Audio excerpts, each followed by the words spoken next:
মনিরুল ভাই স্টেজে বসে জাতির সামনে একেবারে ডাহা টাটকা মিথ্যা কথা বললেন। আমি তাকে চ্যালেঞ্জ করতে চাই, তোমার যদি বুকে দম থাকে এবং হালাল বাপের যদি সন্তান হও, শাহ ইসমাইল শাহিদ রহমতুল্লাহ আলাইহির কিতাব থেকে দেখাও, দেখাতে পারবে না। কোন জায়গাতে তিনি বলেননি যে নবী মরে মাটির সাথে মিশে গিয়েছেন। সুন্নিরা মিথ্যুক নয় এবং ধোঁকাবাজি করে না, বরং আপনারা আকাবিরের গুস্তাখিকে ঢাকা চাপা দিয়ে আপনারা প্রতারণা করেছেন। আপনি বলেছেন যে এই কিতাবের মধ্যে নেই। দেখুন, এটা কিতাবের নাম হচ্ছে তাকওয়াতুল ঈমান, প্রকাশিত হয়েছে মাকতাবাতুস সালাফিয়া থেকে। এই কিতাবের 93 নম্বর পৃষ্ঠার মধ্যে স্পষ্টভাবে উল্লেখ করা হয়েছে, এই যে এখানে দেখতে পাচ্ছেন, স্পষ্টভাবে উল্লেখ করা হয়েছে কি যে यानी मैं भी एक दिन मरकर मिट्टी में मिलने वाला हूँ, অর্থাৎ রাসূল করিম সাল্লাল্লাহু আলাইহি ওয়াসাল্লামের দিকে মিথ্যা নিসবত করে বলেছেন, অর্থাৎ আমিও একদিন মাটির সাথে মিশে যাব। জাহিদুল বুখারীকে বলবো, আমি আমার বাবার সন্তান, আমি আমার মায়ের দুধ পান করে আমি বড় হয়েছি, এই জন্য আমি আপনার সাথে সাথে আপনার খণ্ডন করার জন্য আমি উপস্থিত হয়ে গেলাম।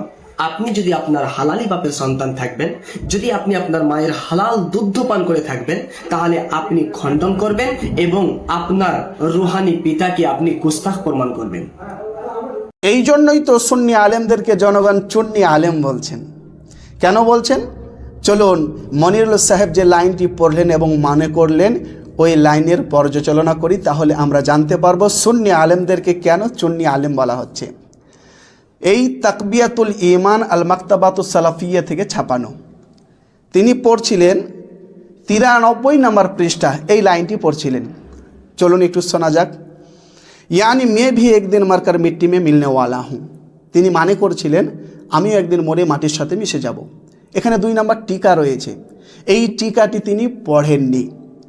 যদি পড়তেন তাহলে জাতি চিটিংবাজি ধরে ফেলতো। মনিরুল সাহেব যে চিটিংবাজি করছেন, ধোঁকাবাজি করছেন, জাতি এটা জেনে ফেলতো, এই জন্য তিনি এটি পড়েননি। যদি হালাল বাপের সন্তান হয়ে থাকেন মনিরুল ভাই, আপনি একবার জাতির সামনে ওই 2 নম্বর টিকাটি পড়ুন এবং মানে বলুন।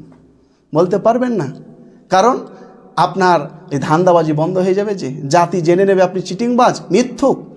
চলুন আমরা জেনে নিই ওই লাইনের সঠিক মানে কি হবে। তো 2 নম্বর টিকাতে বলা রয়েছে, উস ফিক্রে কা মতলব এ হে কে মে মারকার দাফন হোনে ওয়ালা হুম। আমি মরার পর ওই জমিনেই আমি দাফন হব, মাটিতেই দাফন হব। ওই লাইনের মানে মতলব হচ্ছে এটি। চুনাঞ্চে হাদিস মে উসকি সারাহাত আ চুকি হে, কেননা হাদিসে স্পষ্টভাবে এর মানে মতলব এসেছে।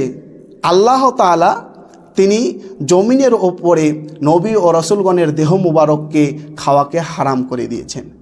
এ কথা একেবারে এখানে নকল করা রয়েছে এবং প্রমাণও দেওয়া রয়েছে হাদিস থেকে। শোনানা আবু দাউদের হাদিস, ইন্নাল্লাহা হারামা আলাল আরদি আন তাকুলা আজসাদাল আম্বিয়া। নবী ও রসুলগণের দেহ মুবারক আল্লাহ তাআলা জমিনের উপরে খাওয়াকে হারাম করে দিয়েছেন। একেবারে স্পষ্ট, নবী ও রসুলগণের দেহ মুবারক পচে না, গলে না, সরে না। মনিরুল ভাই, আপনার এই যে সেফাত, এটি হচ্ছে ইহুদিদের সাথে অনেকটা মিল রয়েছে। সূরা বাকারার 146 নম্বর আয়াতে আল্লাহ তাআলা বলেছেন, ওয়া ইন্না ফারিকাম মিনহুম লা ইয়াকতুমুনাল হাক্কা ওয়া হুম ইয়ালামুন। ইহুদিদের একটি দল, তারা সত্য জানার পরেও সত্যকে গোপন করত। যারা সত্যকে গোপন করে, আল্লাহ তাআলার লানত তাদের উপরে। সূরা বাকারার 159 নম্বর আয়াতে কথা বলা রয়েছে। যারা নিজের পেটকে বাঁচানোর জন্যে সত্যকে গোপন করে, এরা জাহান্নামের আগুন তাদের পেটে ভরে, অর্থাৎ এরা জাহান্নামে যাবে, যারা সত্যকে গোপন করে। তাহলে আমরা জানতে পারলাম এই আলোচনা থেকে যে মনিরুল ভাই 1 নম্বরের চিটিংবাজ। তিনি যদি হালাল বাপের সন্তান হন, সত্যবাদী হন, তাহলে ওই লাইনের মানে মতলব ওই পৃষ্ঠা থেকে স্পষ্ট করে দেন। 2 নম্বর টিকাটি একবার পড়ুন।